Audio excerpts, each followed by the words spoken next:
परम आदरणीय धार्मिक सज्जनवृंद,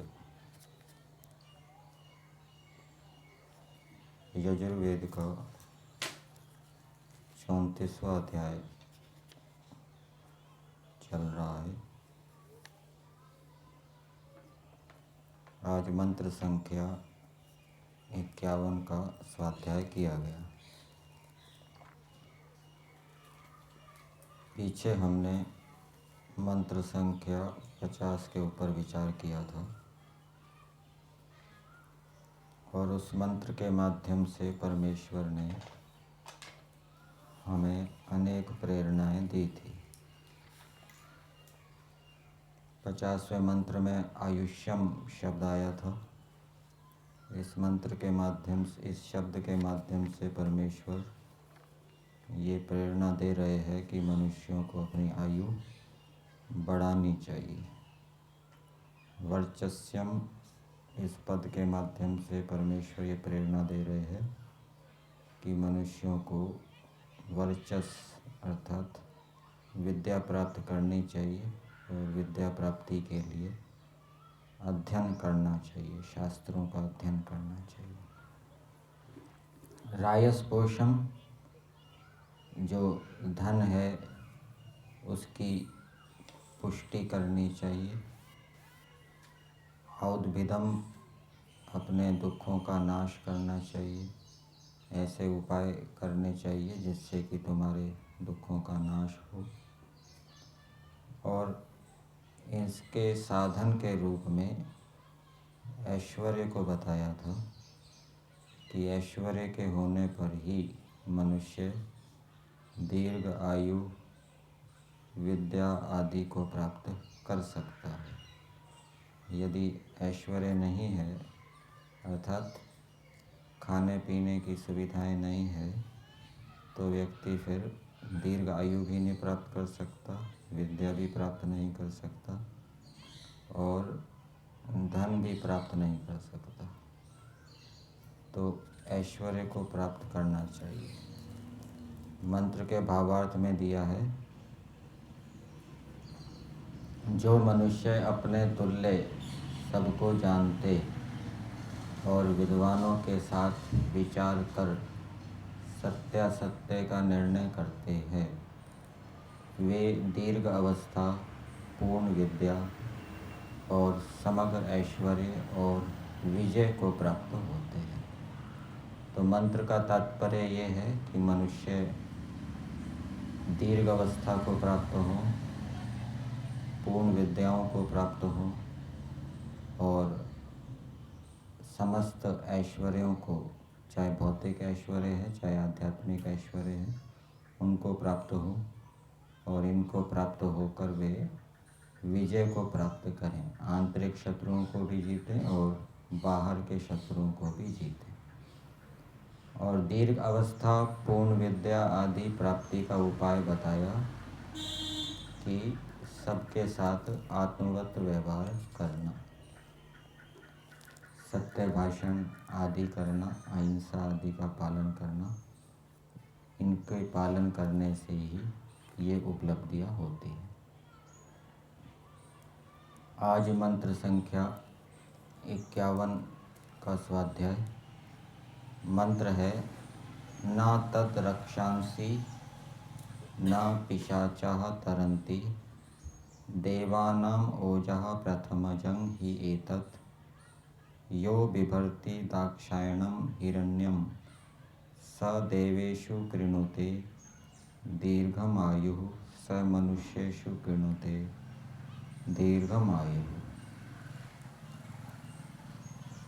इस मंत्र की भूमिका में दिया है, अब ब्रह्मचर्य की प्रशंसा का विषय कहते हैं। ब्रह्मचर्य की प्रशंसा इस मंत्र में की गई है और प्रशंसा करते हुए परमेश्वर मनुष्यों को ये प्रेरणा दे रहे हैं कि हे मनुष्यों, तुम ब्रह्मचर्य का पालन करो।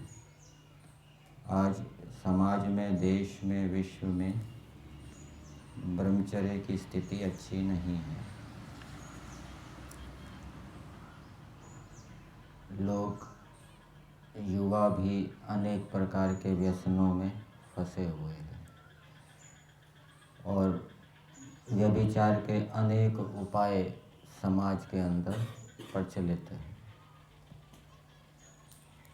ऋषि दयानंद जी ने सत्यार्थ प्रकाश के तीसरे समोल्लास में लिखा है कि जो पढ़ाने वाले अध्यापक हों वो धार्मिक होने चाहिए, दुष्टाचारी नहीं होने चाहिए। और अध्यापक भी बालकों को बिगाड़ते हैं, ठीक है ना।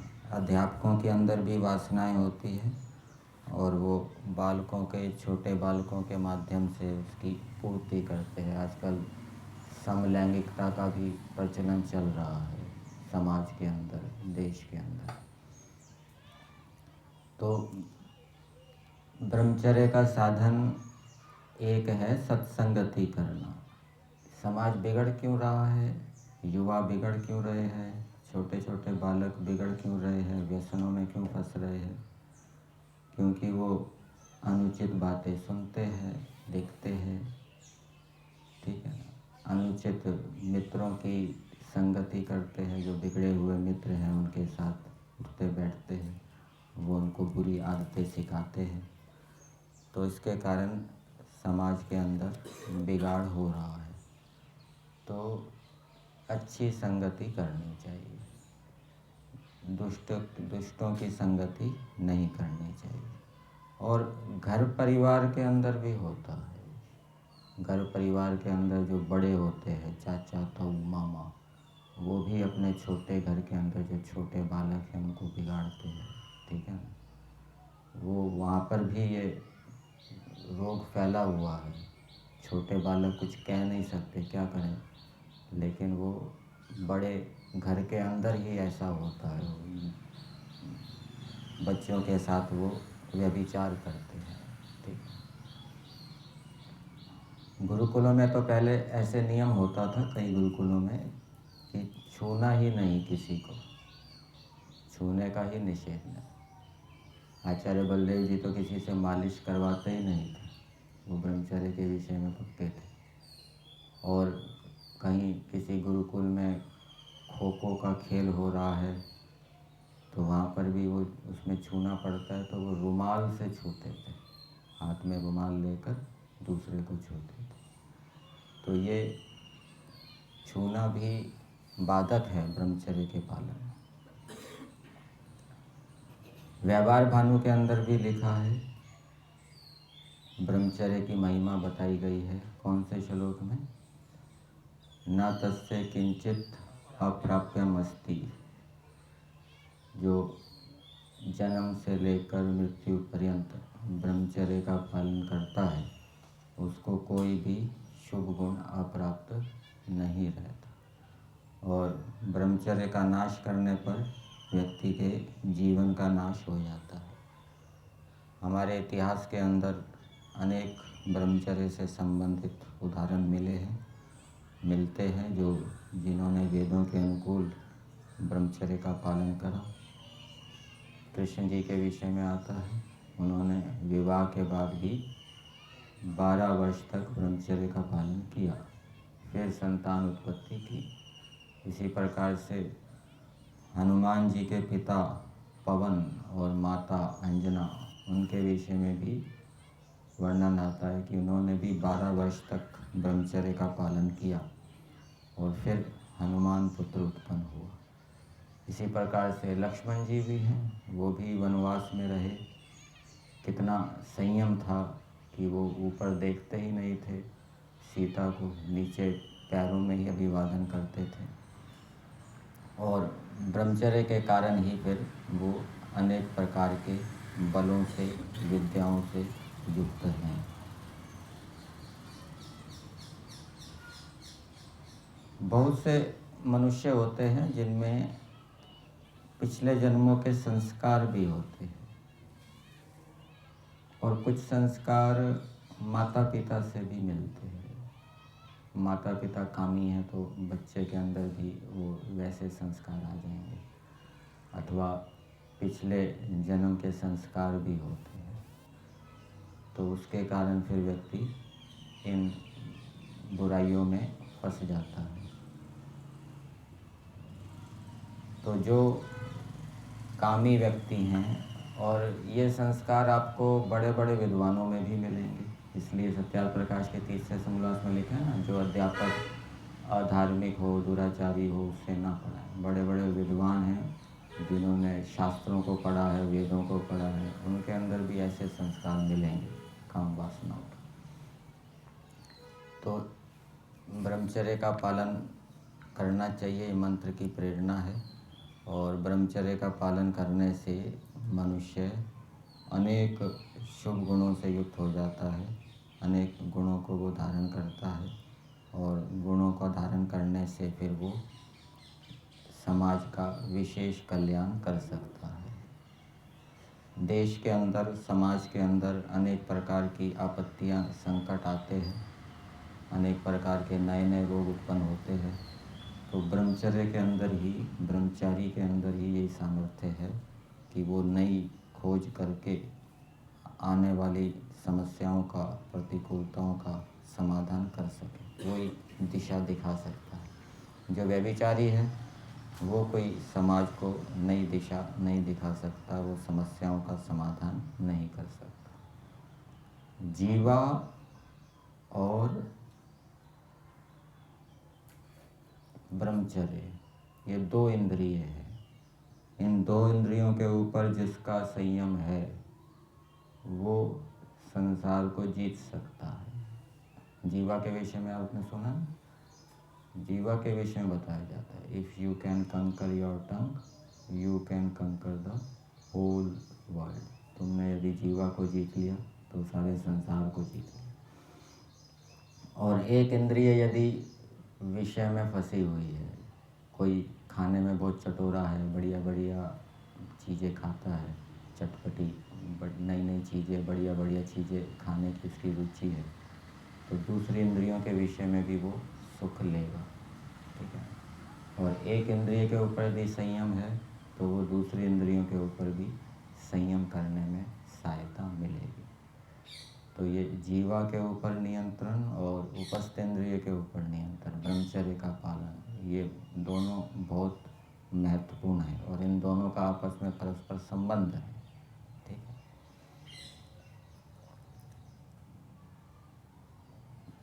इस मंत्र के भावार्थ को देखते हैं। ब्रह्मचर्य की प्रशंसा क्या की है।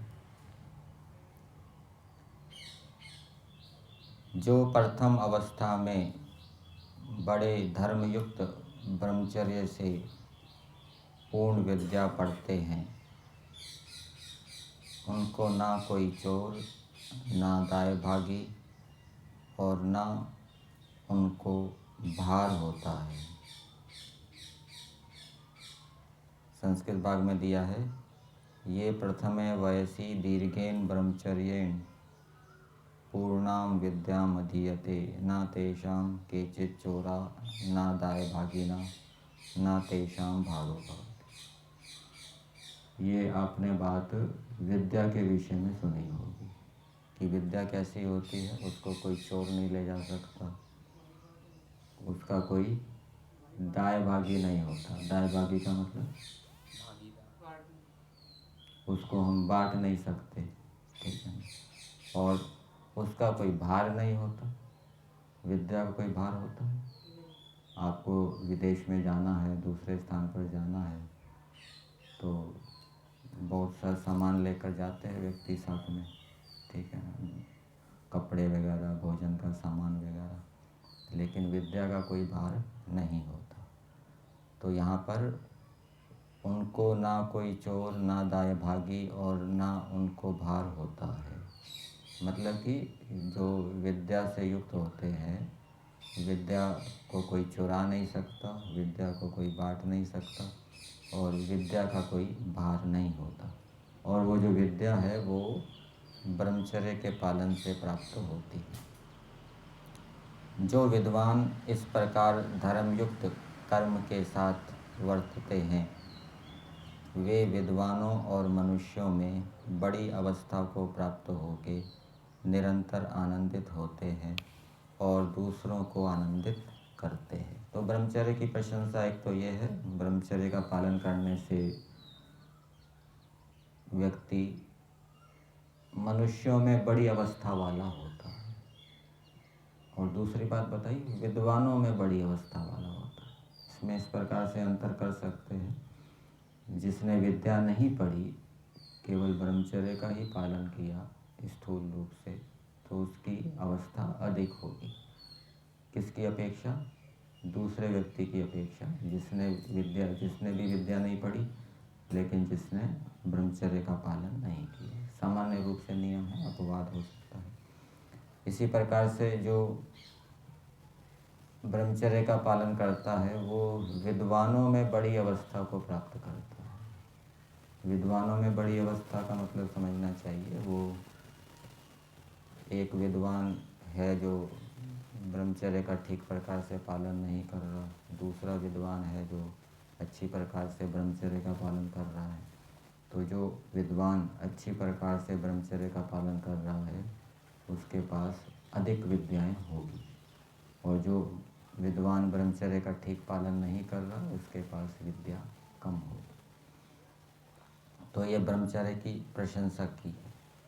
और ब्रह्मचर्य से मनुष्य विद्या को प्राप्त करता है, और विद्या कैसी होती है उसको कोई चुरा नहीं सकता, उसका कोई दायभागी नहीं होता।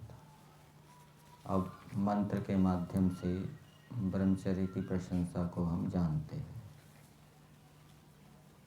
पदार्थ में दिया है, हे मनुष्यों, मनुष्यों को संबोधित करते हुए कहा जा रहा है, मनुष्यों को प्रेरणा दी जा रही है।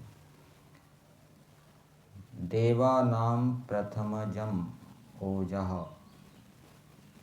जो विद्वानों का प्रथम अवस्था या ब्रह्मचर्य आश्रम में उत्पन्न हुआ ओज बल पराक्रम है।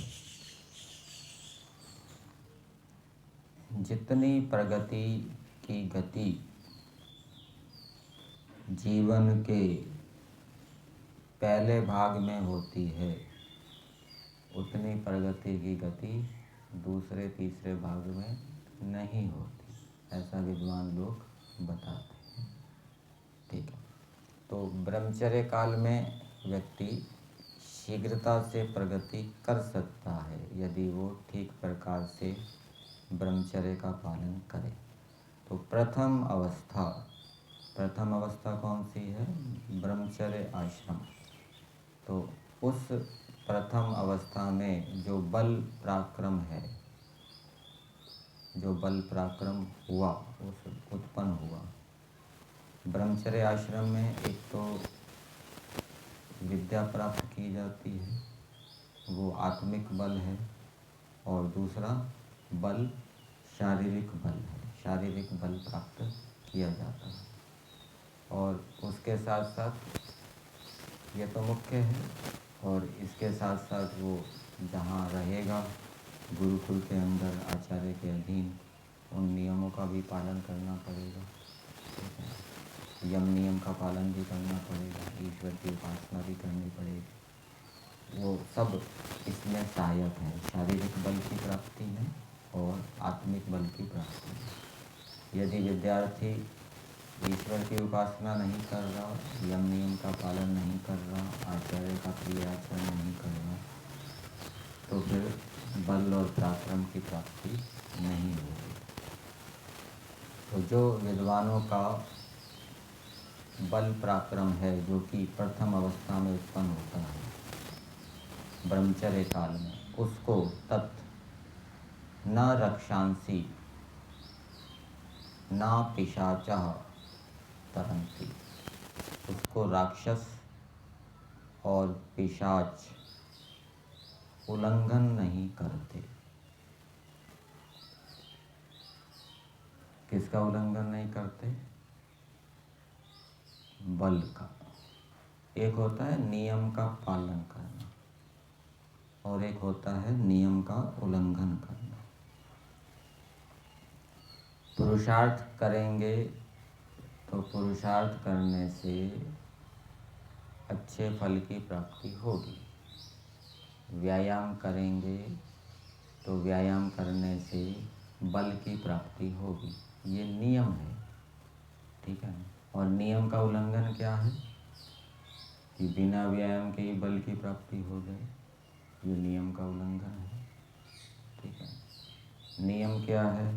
भूख लगी है, भोजन करने से भूख की निवृत्ति होती है। और नियम का उल्लंघन क्या है कि बिना भूख के ही बिना भोजन के ही भूख की निवृत्ति हो जाए, ये नियम का क्या है? उल्लंघन।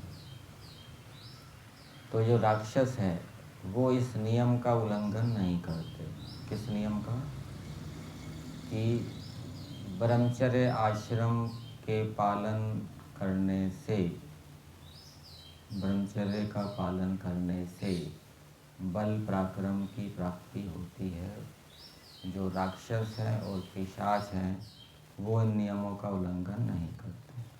अर्थात जो राक्षस है, राक्षस का अर्थ दिया है अन्यों को पीड़ा अन्यों को पीड़ा विशेष देकर अपनी ही रक्षा करने वाले, तो ये राक्षस है। दूसरे को कष्ट देकर जो अपना स्वार्थ सिद्ध कर रहे हैं उनको क्या कहेंगे? राक्षस। और इससे उल्टा क्या हो जाएगा? जो स्वयं कष्ट उठाकर दूसरों की रक्षा करते हैं वो राक्षस से क्या हो जाएंगे? उल्टे हो जाएंगे। तो ऐसे जो राक्षस हैं, जो स्वार्थी हैं, वो बल और पराक्रम को प्राप्त नहीं कर सकते। बल और पराक्रम को प्राप्त करने के लिए परोपकारी होना पड़ेगा, त्यागी तपस्वी होना पड़ेगा, ठीक है। जो त्यागी तपस्वी होगा, परोपकारी होगा, वही ब्रह्मचर्य काल में बल और पराक्रम को प्राप्त करेगा। फिर दूसरी बात बताई, ना पिशाचः, पिशाच भी बल और पराक्रम का उल्लंघन नहीं करते। पिशाच किसको कहा? प्राणियों के रुधिर आदि को खाने वाले हिंसक, मलेच्छाचारी दुष्ट जन। तो जो दुष्ट जन हैं, मलेच्छ आचरण करने वाले हैं, अत्याचार करने वाले हैं, दुराचार करने वाले हैं, और दुराचार करने वाले मनुष्य बल और पराक्रम को प्राप्त कर लें, ऐसा नहीं होगा, ठीक है ना। बल और पराक्रम को प्राप्त करने के लिए ब्रह्मचर्य के साथ साथ परोपकारी भी बनना पड़ेगा और अच्छा आचरण भी करना पड़ेगा। इसलिए सत्यार्थ प्रकाश के तीसरे समोल्लास में जहाँ ब्रह्मचर्य का विषय बताया गया है वहाँ पर यम नियमों की भी चर्चा है, ईश्वर की उपासना की भी चर्चा है, अच्छी बातें वहाँ बताई गई है। तो जो उन अच्छी बातों का पालन करेगा, साथ साथ ब्रह्मचर्य का पालन भी करेगा, वो बल और पराक्रम को प्राप्त करेगा। फिर आगे बताया है, यह ही एतत् दाक्षायणम हिरण्यम। ब्रह्मचर्य को यहाँ पर हिरण्य शब्द से कहा है। मंत्र का देवता दिया हुआ है हिरण्यम तेजः, मंत्र का देवता है हिरण्यम तेजः, अर्थात ब्रह्मचर्य के विषय में बताया गया है। मंत्र में तो तेजः नहीं दिया, लेकिन देवता के अंदर तेजः भी साथ में जोड़ा हुआ है। तो हिरण्य और तेज का संबंध समझना चाहिए। तेज शब्द हम पढ़ते हैं, तेजोवसी तेजोमयी देही। तेज का अर्थ क्या करते हैं? विद्या। तो तेज स्वरूप ब्रह्मचर्य से व्यक्ति क्या है? तेजस्वी होता है, विद्या से युक्त होता है। तो इस ब्रह्मचर्य का विशेषण दिया है, हिरण्यम का विशेषण दिया है दाक्षायणम। दाक्षायणम का अर्थ किया है चतुर को प्राप्त होने योग्य। इसका अर्थ किया है कि जो बुद्धिमान है, जो पुरुषार्थी है, वही ब्रह्मचर्य को धारण व पोषण करता है। जो आलसी है, छली कपटी है, वो ब्रह्मचर्य को धारण नहीं कर सकता। ब्रह्मचर्य को धारण करने के लिए पुरुषार्थी होना चाहिए। इसलिए ब्रह्मचारी का एक चिन्ह क्या है? मेखला। मेखला क्या है? वो तत्परता की ओर संकेत करती है कि व्यक्ति ब्रह्मचारी को हर समय सतर्क, सावधान, जागरूक रहना चाहिए, तभी वो ठीक प्रकार से ब्रह्मचर्य का पालन करेगा। मन के अंदर कोई किसी प्रकार का विकार उत्पन्न ना हो, ठीक है। वो अपनी इंद्रियों को अपने नियंत्रण में रखे, कर्ण इंद्रियों को भी नियंत्रण में रखे। सुनने से भी विकार उत्पन्न हो सकता है, कैसे कैसे गीत सुनने में आते हैं। देखने से भी विकार उत्पन्न हो सकता है, तो वो हर समय सतर्क, सावधान रहे, इंद्रियों को अपने नियंत्रण में रखें। बाहर जाए तो दृष्टि को नीचे रख के जाए, ठीक है।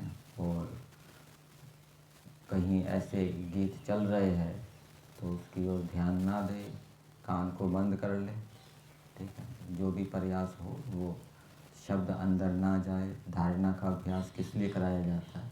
इसलिए कराया जाता है कि वो बाहर के जो विषय बलात् प्रवेश कर रहे हैं वो मन के अंदर बलात् प्रवेश ना करें। उस समय धारणा बना ले, गाड़ी के अंदर बैठा है तो धारणा वाली स्थिति बना ले, जिससे कि वो बाहर के जो विषय है वो बलात् मन के अंदर प्रवेश ना करें। तो दाक्षायणम हिरण्यम, ब्रह्मचारी कैसा है? जो चतुर है, पुरुषार्थी है, वही ब्रह्मचर्य को धारण कर सकता है। जो आलसी है, प्रमादी है, छली कपटी है, वो भी ब्रह्मचर्य को पालन नहीं कर पाएगा, धारण नहीं कर पाएगा। छली कपटी मतलब वो दूसरे के कष्ट की ओर ध्यान ना देकर जो अपना प्रयोजन सिद्ध कर रहा है, तो उसकी बुद्धि बिगड़ेगी, और बुद्धि बिगड़ने से वो फिर नियमों का उल्लंघन करेगा और विकार से युक्त हो जाएगा। फिर आगे बताया, सह वह देवेषु विद्वानों में दीर्घम आयु अधिक अवस्था को प्राप्त होता है। कौन अधिक अवस्था को प्राप्त होता है?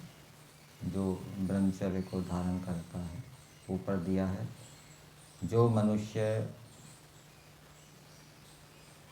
इस चतुर को प्राप्त होने योग्य तेजा स्वरूप ब्रह्मचर्य को धारण या पोषण करता है, इसके साथ जुड़ा हुआ है।